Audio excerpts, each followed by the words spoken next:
Welcome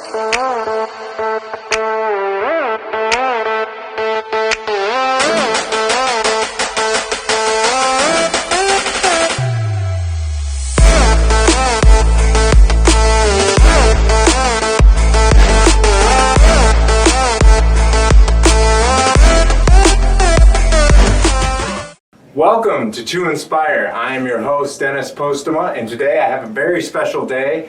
My good friend and brother from another mother, Kevin Schoen, is here. And Kevin and I ventured off and started Postema Capital Lending, and so we work on goals and finances with people. But today we're going to be talking about health. Kevin, welcome to the show. Hey, really happy to be here. Really happy to spread some knowledge. Yeah, it's very exciting because people often ask me, Kevin, as far as with nutrition and why we're involved in nutrition and why it's important. Even though we're in the financial industry, generally speaking, that's our craft. And so tell me a little bit, first of all, why is it people should listen to you, and what's your background with fitness and sports, and tell me a little bit about your story. Sure, yeah. I like what you're saying there with you don't last in this industry without some passion. And the passion that you have that I see every day is passion of helping people achieve their goals. That's what I'm here to do, and that's what I do with Postema Capital Lending and helping people get mortgages to qualify for homes and make their dreams come true and all that. That spreads to every facet of my life. Of course, I'm passionate about fitness as well. I've been involved in that for a long time. By no means am I some professional athlete with all kinds of experience or a licensed dietitian or nutritionist or a personal trainer. None of that. Right. But I've helped a lot of people along the way, give them some advice on how to get from not doing any sort of working out into consistently having some habits. And that's really what we're trying to help people do. And what's so cool about your show here is that you have such a wide range of guests offering unique perspectives. You're not just hearing the same perspective of do this. To a large degree, you've got to do what works for you. So you have to find who's going to give you the right advice for you. And I give some outside perspective, some pragmatic, simple tips to get people from being too intimidated to actually starting the habit of working out and taking their fitness and health seriously. Well, that's one thing actually that I actually pride myself on, and I know you do too. Fitness is not a one-size-fits-all thing. It is.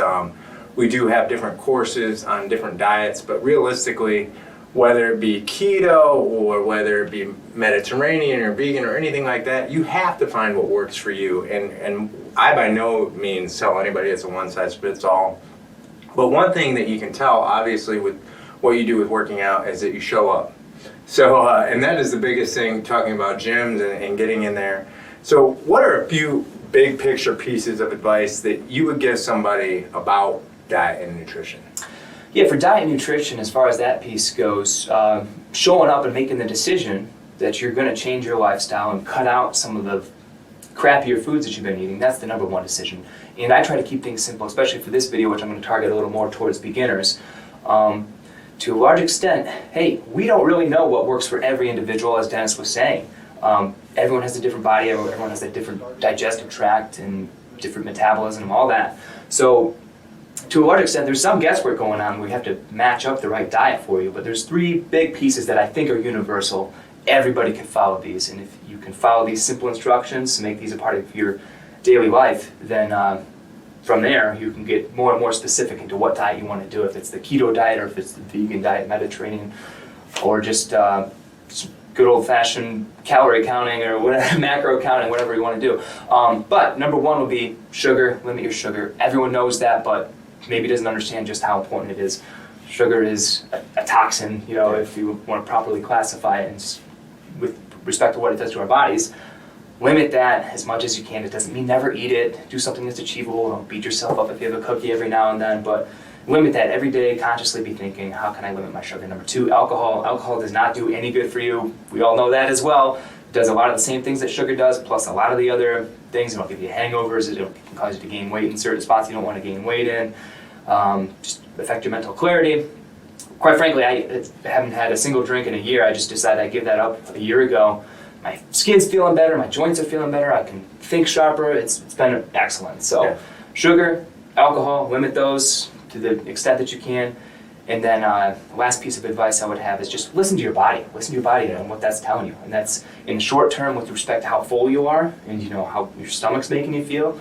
just so that you don't overeat, because when you overeat, not only is that a lot of calories at one time, but it can expand your stomach, and when you have a bigger stomach, it makes you eat more and more. The next time you have a meal, it takes longer to get full.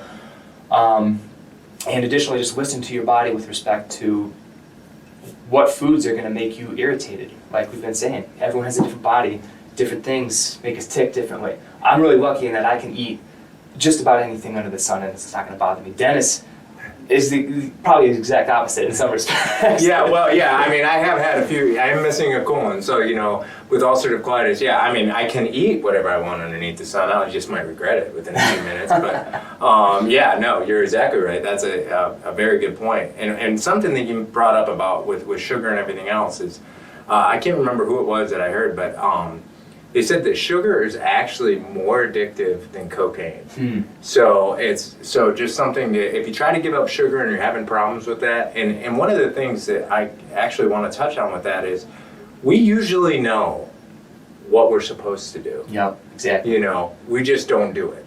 And I think that's a big thing with a lot of people. You know, whether or not, I mean, you want to stop and get ice cream on the way home, you know that you shouldn't do that, or I mean, unless it's a cheat day or something like that. But yeah, you know, so we usually know. So with all the people who have struggled to make fitness a consistent and healthy part of their lifestyle, what are some strategies they can follow to give them a better chance to actually sticking with it? Yeah, consistency, sticking with it, it's just the name of the game. You know, we can say do this, do that all day long. It's up to you to actually do it. And along the lines with nutrition, that's kind of why I simplify my advice with those three pieces, is that you can distract yourself all day long. Oh, I never know which diet should I do? Should it be this or that? None of that really matters. Just take the first step, get in there, simplify it, and do that. With respect to working out, a couple things. You got to get into the habit of actually holding yourself accountable. Now, come up with some kind of plan. Are you going to go to a gym, or are you going to work out at home, or some kind of combination of those? Figure out what that's going to be, and then go with it. If you're going to work out at home, secure your equipment, figure out what exercises you're going to be doing, and work out. Try to do it the same time of day whenever you do it, whether that's 3 days a week, or 5 days a week, or 6 days a week. You can get away with sometimes just doing 3 days a week if you're really hitting it hard. Yeah. That's sometimes all you need to do to get the ball rolling, get the momentum going, and continue with it. Going to a gym. Okay, I know that's a very intimidating thing for a lot of people. You and I, we've been going to the gym for years and years and years. It's just second nature. We love it there. So it's hard for us to sometimes get into the point of view of someone who's new to it, who might be a little frightened or intimidated. Like, oh, what? I don't know what to do with the machines. Everyone else, they have muscles. I don't have muscles. I'm going to look stupid. Look, no one there is judging you. Maybe a few people, but who cares what their opinions are? You know? Exactly. We know what to do with haters, right? Yeah. You know, it just doesn't. It's not productive to be thinking about what they're doing. Go there, take it easy, figure out what you're doing, ask the trainers for help, ask other people there for help. If you ask Dennis for help and he's at the gym, unless he's really in the zone, he's probably going to help you out. Absolutely. He'd be happy to. That's what he does for a living, is just help people figure out how to do things, you know? Absolutely. And the thing about that is, Kevin, is so many people, I can assure you that 95% of the people, that if they see you working out at the gym, I don't care what kind of shape you're in, they automatically respect you. Exactly. I mean, when you know it, when you're you not say that home on from the couch. Exactly. You know what? You get up, you go there, you show up. That's great. Me personally, you know, one thing that if you have troubles, so if you find that is it. So I always say I don't negotiate with terrorists when it comes to working out in the morning. So I have to work out in the morning. I can't do it in the evening. You know, after our day, after dealing with finances, going through those different things that we go through in a day, I'm sure I'm like you, to where either you have to go straight there, which is what I did for years. I had to go straight to the gym. It wasn't again, I had my bag packed, and that's what I did.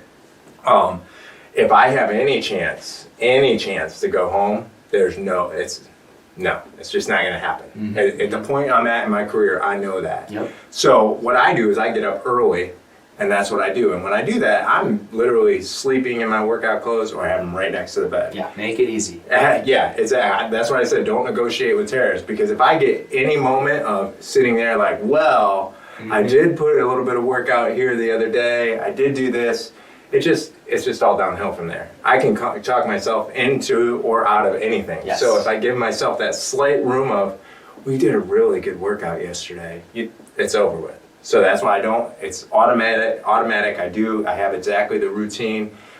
You talk about consistency. I'm really glad that you brought that up, because I just saw the 2020, I think, visionary tour of Oprah, where J-Lo was on there. And, you know, Oprah's interviewing her and asking, you know, what is the big, you know, keys to, you know, staying in the shape that you're in. She's over 50 now. And she said just what you said, consistency. She never does a workout that's more than an hour long. Yep. And usually works out 3 to 4 times a week, except for if she's training for a specific event where she may do 5 or 6. And if you think about it, knowing your body style and whatnot, how important do you think, as far as, is consistency almost everything to working out? I mean, in a way to where if you want to eat every so often, you want to have a cheat day and whatnot, what do you think about that? Yeah, once you can get to the point where you're consistent, you have a lot of leeway. It's just a matter of building that habit. You know, I think earlier on when I was discussing my credibility with respect to this subject, and I don't think I could probably count on my one hand the amount of times I've gone more than 48 hours without working out. You know, it's consistency. You know, that's in the past 15 years. And that's not because I have had a sport or anything, it's just because I'm to the point where it's so hard not to, because it helps me sleep, it helps me have clarity of thought, it helps me in so many different areas. When you see these results come back and get that positive feedback, it's just, you know, it becomes a self-fulfilling prophecy, I guess. You know, once you're going enough, you're going to continue to go, but it's a matter of getting to that point where you're consistent. And if you can do that, if you tell yourself you have no other options, if you don't negotiate with terrorists, that whole sort of thing, yeah, I mean, you're gonna see results. Yeah, and for me, where that's come in and helpful, I mean, there's been times that I've went 48 hours, obviously, but with different surgeries and health issues that I've had in the past, what that's excited me and where that's helped me is muscle memory. Being able to go back in, like, even if I yeah. Exactly. It's so much easier to pick it back up. Oh, yeah, and to see your body come back and bounce back from something, from a surgery, or even from being out of shape for a while. Yes, yeah. And you start lifting again, you start running again, whatever it may be, playing basketball.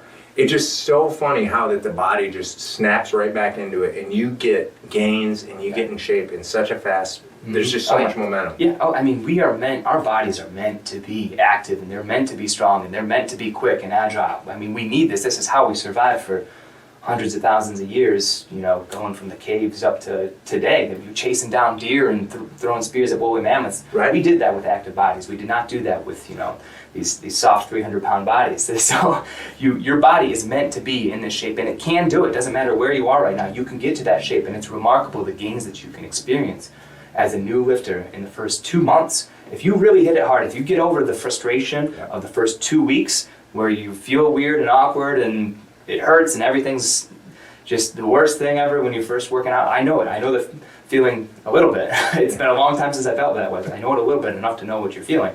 If you can get over that and work out hard for 2 months, you can make so many gains.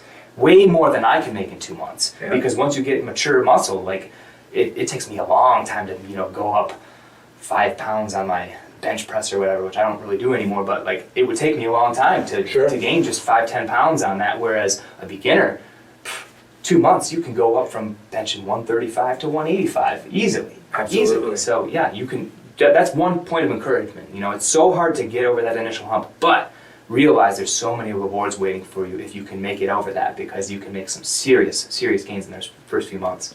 The other thing too is I think that all great points. I think that, you know, one thing that people need to understand is that you can start out 5 minutes a day.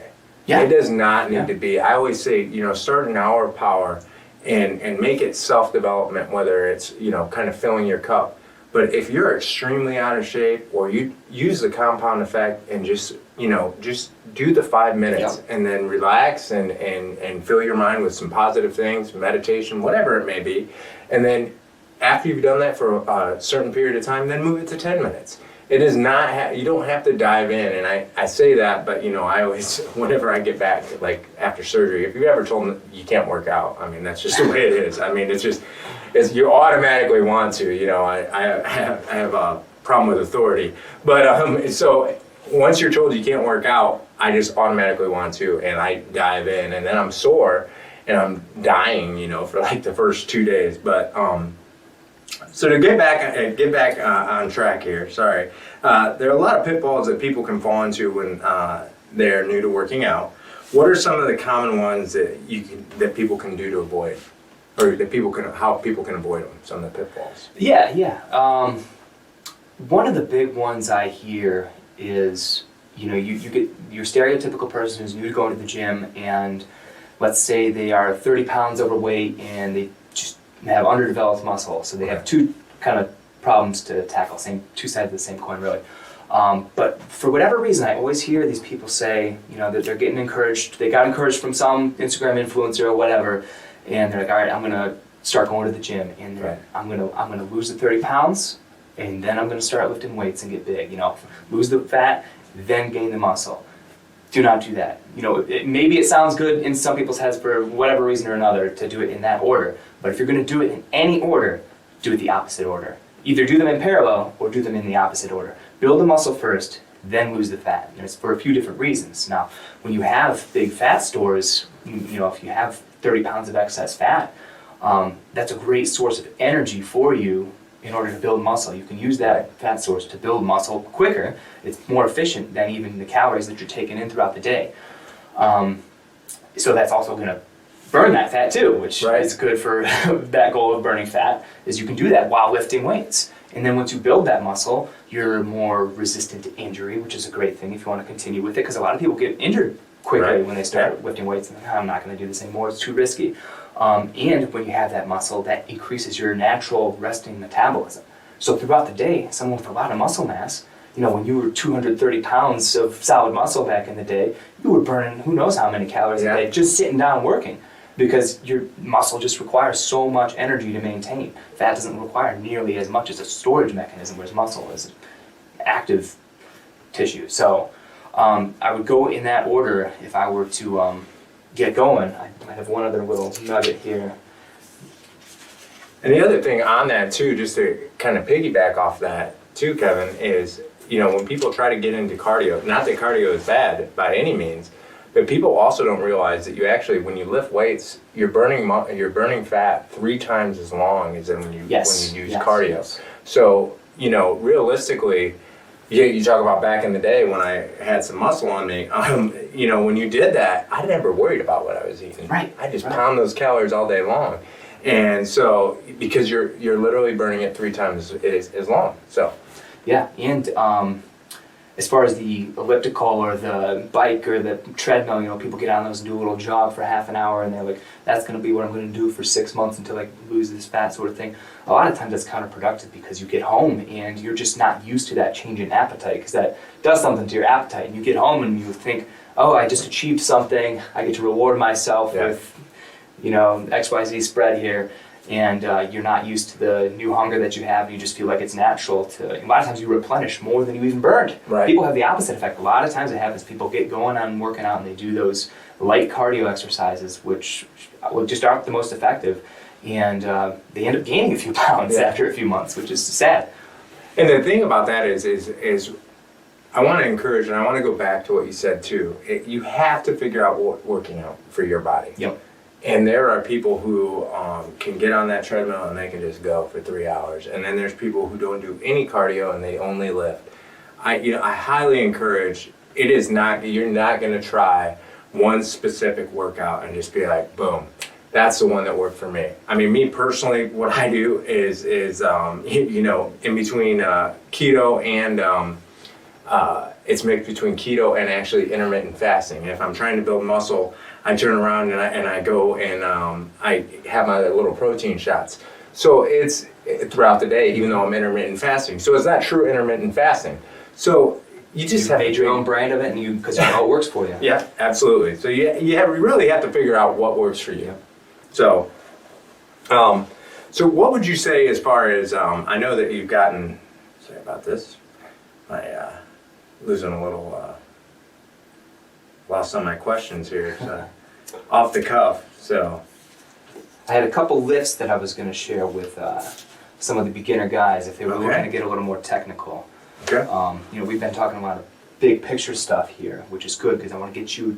My goal here to get you from not doing anything to doing something, and doing something consistently and sticking with it. But to do that, you've got to you need a little more of a hook to get you in and figure out, okay, what exactly do I do? So I'll speak, because we're a little limited on time here, just mostly to men here, because I know that a little bit more, because I have the body of a man right now.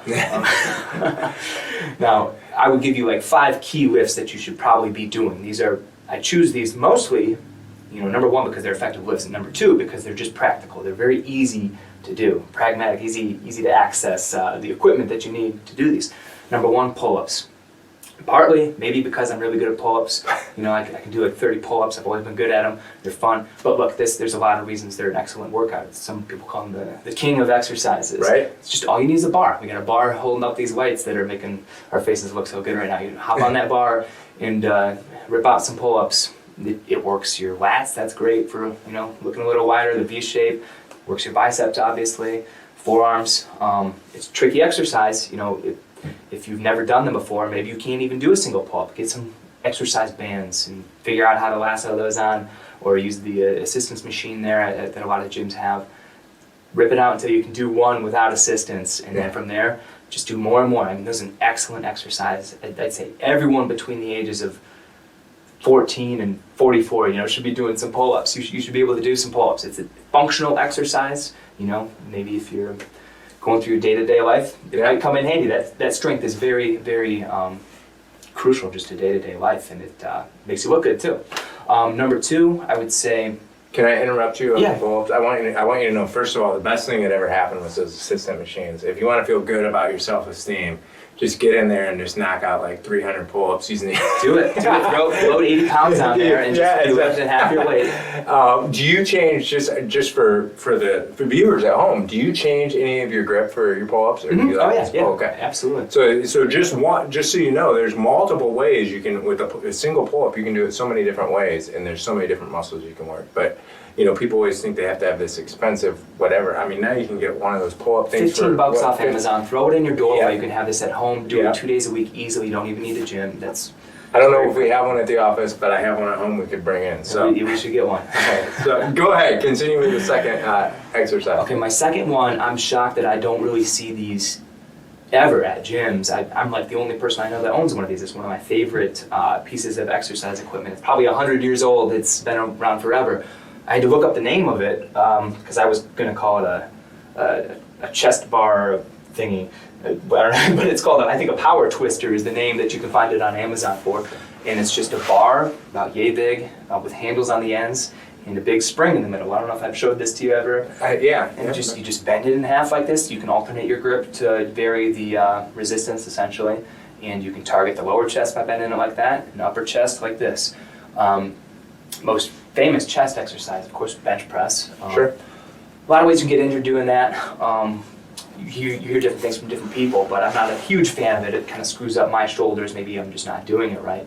You hear different things. I'm not like all anti-bench press, but you need a gym for it. You need all these plates. It can be dangerous. It's difficult. This chest thing, you buy it for $30 on Amazon. You have it at home, and you can really target your chest. That's the other thing that I like about it is with the bench press, I just feel that so much in my shoulders and my arms. It's hard for me personally to target my chest. But if you want to have that mind-muscle connection, which is important if you get into targeting specific muscles, just so you can, look better and see results, which is, again, part of that positive feedback loop. Right. Sometimes it's good to have these specific pieces of equipment, like that power twister that I use that I can actually target my chest with, which I've never been able to do before. And to go off of that too, with a bench press, and you see this a lot at the gym. With bench press, it's really easy to cheat or to try to do it wrong, and there's a lot of ways you can get hurt. You don't have a spotter. Yeah. I mean, now they have Smith machines, but just to piggyback off what you said, I have a Smith machine at home. There's a couple times when I've gotten extremely cocky and it's been regretful, and I'm just like spinning off the bench press. So yeah. I'm shocked. I know, believe it or not me, but yeah. So, but some of those old school pieces, I do want to talk about that for a second because my buddy had one way back in high school. And it was a bicep one some of the old school stuff is so unique. Some of it's total junk, but some of it's good. Yeah, absolutely. So, all right, go ahead, carry on with it. I just had the image in my head. stereotypical old-fashioned thing that like the belt that like jiggles all your. Yeah. Yes, there you go. We should get one of those for the office. Or a manual treadmill. Yeah, they have some really good ones these days, actually. Yeah. Oh, I'm some sure. really good ones. So those were two. Number three, just a simple one that you probably heard of with dumbbells. 10, 12 and a half, 15-pound dumbbells. Do some lat raises. I'm not going to try to show you the form because I'm not an expert in that, but watch a couple videos on how to do lat raises. Great for your shoulders.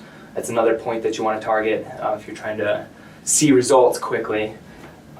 Squats are great for just about everything. You know, as far as the compound power lifts, there's squats, deadlifts, bench press, overhead press, pull-ups, you could say. Squats are the most important. Yep. Squats, by far, in my opinion, again, this is opinion, but you make your whole body stronger when you're doing a squat. You know, it really targets, obviously, the glutes and the quads, the hamstrings to an extent, and your calves, but your back's getting stronger, your upper body's getting stronger. You could take somebody, and if they're new to working out, and they're not even bench pressing or working on their chest at all, they could be squatting for 2 months. Yeah. And they could increase their bench press from 135 to 185, and I don't know how long it would take, but you know, you can do that with just focusing on your lower body. It increases your testosterone, it makes your whole body stronger, it makes your posture better, it just makes you feel better. So highly recommend those. Those are one that you do need a gym for if you're going to do it with a barbell, probably, unless you have a rack at your house. But you can get some heavier dumbbells, get some 40-pound dumbbells, and do maybe a squat kind of hex bar kind of squat hybrid with just dumbbells. You know, you don't need to be doing anything with the heaviest of weights all the time. And I'll talk a little bit about rep ranges too. If you're getting into lifting, maybe you're new and you don't know what sets and reps are at all, but if I was going to do these lat raises here, I would probably do 3 sets of 20 or something. You know, I do 20 and then I do 18 and then I do 16 just because you get progressively more and more tired. So the question is, how many sets and reps should I do? Yeah. Well, the lower amount of reps you do per set, the stronger you're going to get if you do as many as you can per set. You know, if I was to find the weight, you know, if I did 40 pounds and I'm trying to do lat raises, I don't know if I could even do one, but let's say I could do 4 of them. Right. I would get a lot stronger by doing a bunch of sets with just 4 reps, but get injured a lot quicker. There's just a lot of things that can go wrong. So a lot of experts will recommend, if you're just looking at building muscle mass, 10 to 20, you're not going to get as injured, and it's time efficient, and yeah, I think that's just the best. It's the easiest to find your rep range. Stick between 10 and 20s. And from experience too, as you get older, not that I have to deal with this yet, but let's just say that I did. The more muscle you just want to remember maintenance too. Yeah. You don't want to build up a bunch of bulk and then that's not healthy either if that turns into fat. You're not going to be able to maintain if you really want to get. Some of these guys can maintain it for a long time, but you know, I'm 193 pounds. I don't care to get much bigger because I know that when I'm 45, 50, I'm not going to be able to maintain that. It's just going to be a lot of extra weight to carry around. I hear some 39-year-olds have problems with that. So, you know, the gravity kicks in. So I'll tell you, you know, it's great to get big. It's something, you know, if you're not making a career out of it, I always warn everybody, be careful. They can catch up to you. And the last little exercise I would add in there, just to wrap this all up along these lines that we're talking about, is add some kind of cardio in there. You know, it should be all weights. I think people should focus a little more on weights than they realize. Most beginners think they're going to do a lot more running and stuff, more weights than you realize, but do have some kind of cardio in there. Whether that's running, if you really like running, do some running, do some jump rope, or do some kind of biking, or if you can play basketball or soccer or tennis, if you're blessed in one of those areas, do one of those. That's great because it's a lot less boring than just slaving away at the treadmill, but get some kind of running in there. I think guys maybe should focus on it a little less than the girls. I think it just works better. You know, if you were to focus on one, the guys maybe do a little bit less of the distance. I don't know that running for more than 20 minutes at a time is a great idea consistently, unless you're really a runner. But work some of it in there. You got to be doing it. It's one of those exercises that pulls everything together. Plus, ladies are just more mentally tough. They are in many aspects. Yeah. I've heard it does better things for women for the longer term. I don't know if that's true or not. This one, getting out on a limb here. Yeah. Well, on that last note, I do want to talk about. Most of us have heard of the concept of SMART goals. Obviously, I've used that in my GPS system. But what are some measures that people making fitness goals can look at, and as far as setting goals, and which is a crucial part of the process? Yeah, I love this concept and the SMART goals. I know we've talked about it together, and I think this was originally formulated as this acronym, SMART, back in 1980 or something. It's been around for a long time, and maybe help me out here. Specific, measurable, attainable, realistic, timely. There's different ways you can phrase it, but that's maybe the most common way.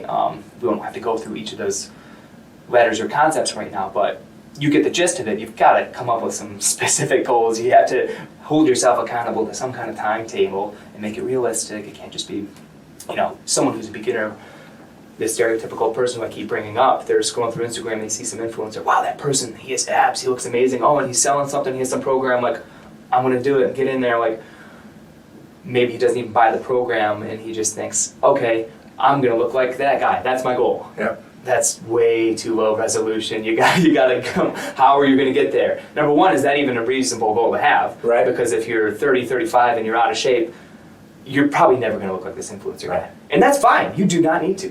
Most people are never going to look like that. And that is totally fine. You've got to find out what goals are that are going to work with your lifestyle. They're going to balance all your other priorities, because we all have so many other priorities. But if you were going to carve it up, how are you going to get closer to looking like that guy than you do now? Right. Well, okay, I'm going to look halfway like him in 1 month and a full way in 2 months. Oh, of course, that doesn't work either. You've got to really get down to the nitty-gritty and measure, come up with some specific steps that you can measure, because if you can't measure it, it's not going to get done. I'm an accountant by profession originally, so I know all about measurement. We got to help, we're always helping people achieve their goals throughout incremental steps. Yeah. So for working out, most people will say, all right, I'm going to start working out, and I'm 30 pounds overweight. I'm going to lose 5 pounds a month, and by the end of 6 months, I'll have lost 30 pounds, right? Well, is the goal really to lose 30 pounds? I don't think so. The goal is to change your body composition. Right. If you're gaining muscle, you're going to be gaining weight. Yeah. And maybe that's a good thing. So if you start out 200 pounds, you could be working out for 2 months, and then 2 months later, oh no, I'm 202 pounds, you step on the scale. What am I doing this for? I'm not seeing any results. You could have gained 5 pounds of muscle and lost 3 pounds of fat. And that's why you're 202 pounds. And that's a great achievement. That's an amazing achievement. If you start and you're working out for 2 months and you have that result, which a lot of people do, they just don't realize it because they step on the scale and they get discouraged. Yeah. Because it's not enough, they still have enough fat covering everything that they can't quite see it in the mirror. Yeah. So they think, oh, well, this is useless. I might as well just quit. It's never going to happen. What you should do, the easiest way to do this, instead of looking at your weight, is you could just measure your waist circumference. Right. Really easy, a lot more effective. That has its drawbacks too, though, because just based on the day and based on the water weight you're carrying around, if you lose, let's say, 3 inches off your waist from 37 to 34 inches over the course of 6 months, that's what, a half an inch every month, a quarter of an inch every 2 weeks, eighth of an inch every week. Very hard to measure. So the tolerance of it is just kind of difficult. Right. So what I recommend to people is just some skin fat calipers to measure body fat. Now, no one's ever going to know their specific body fat percentage, and they'll be like, oh, he's getting all technical on me, you really don't need to know this. No. I'm not saying you need to calculate your percentage, anything like that. It's the best way to measure if you're making progress with losing fat. So these things are really simple. You can buy them on Amazon for $12. It's just a little old-fashioned thing with a spring, and you can measure yourself in a few different places. Tricep, maybe right here, by your abs, thigh, and you could add it all up. Let's say you get 5 measurements. They're all 20 millimeters. You add it up, you get your score, your raw score of 100 millimeters. Track from there. Okay, I'm going to lose 5 millimeters off my raw score here every, I don't know what, Right. Figure it out. Whatever works for you. And track it and see if you're making progress there. But that's where you're actually going to see progress. If you're doing the right things, you will see progress in that respect, in the millimeters every single time. The weight, it's too much to track. There's too many variables. Scales are so tough. Yeah. It's just so tough. Yeah. Stay away from the scale if you really want to know what's going on with it. Yeah, I agree. Well, we're all out of time, and I want to thank you so much, Kevin, for being on the show. How do people get a hold of you? Hey, well, if you want a mortgage, you're going to go to groovemortgage.com. There you go. But otherwise, just check out my Facebook. So. Okay. All right. Perfect. Sure, And we thank you very much for being on the show. Hopefully I'm trying to talk him into his own show. So as for now, thank you very much, 2Inspire Nation, and I want you to live to inspire.